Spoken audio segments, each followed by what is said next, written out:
Firms earn profit when they create and capture wealth. The one lesson of business is that profitable businesses create wealth by moving assets from lower valued uses to higher valued uses. If Rumpelstiltskin can convert a pound of straw into an ounce of gold, he has the potential to earn profit because an ounce of gold is more valuable than a pound of straw.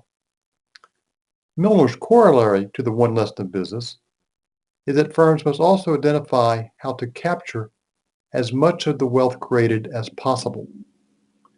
Captured wealth is profit. Uncaptured wealth accrues to the consumers as consumers' surplus.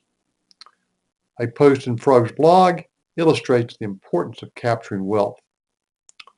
A good business plan describes how a firm creates and captures wealth. Now, firms move resources from lower valued uses to higher valued uses many ways. Here are 7 possibilities. Pay less for the inputs a firm purchases than what consumers are willing to pay for the output produced by those inputs.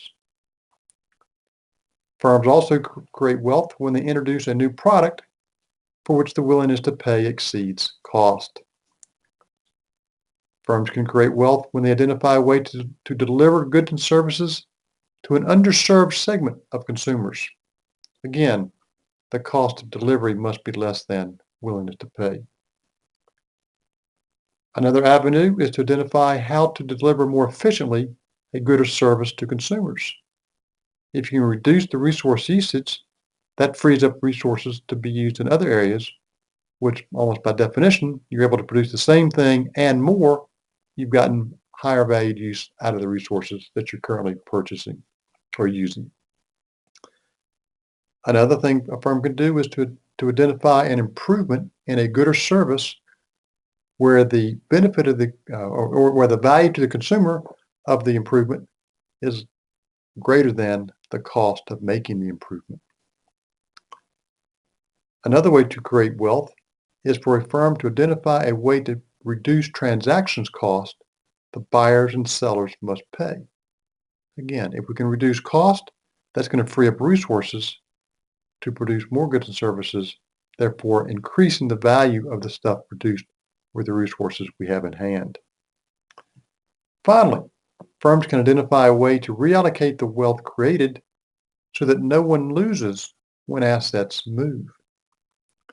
When wealth increases, everyone could benefit.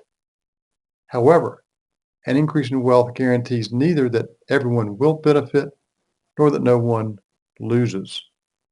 If we can eliminate losers in a wealth-enhancing transaction, we'll see more wealth-enhancing transactions. Now, earning risk-adjusted returns higher than average is difficult because competition, innovation by rivals, and entry tend to push above normal returns back to the average in the long run. The high profit earned by incumbents attract entrants. Imitation and innovation by entrants drives down the profits earned by the incumbent until the incumbents are earning a normal rate of return and the reason for entry disappears. For example, the success of Uber prompted Lyft to enter the car sharing for hire market. Strategy is difficult to define, but here's a beginning. Strategy is the set of decisions the firm plans to make that will enable the firm to earn above normal rates of return in the long run. Strategy is about what can I do to keep profit, to get profit, a lot of profit, and to earn an above normal rate over the long haul. One approach to developing a strategy is to pick an industry that is conducive to high rates of return. History shows that some industries are more conducive to high profits than others. Pharmaceuticals have an average return of about 25%. Airlines is down around 2%.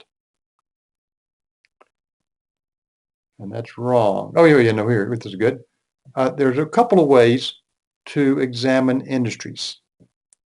One way is to identify which of four basic market structures best characterize the industry. The second approach to examine an industry is to use Porter's five forces model.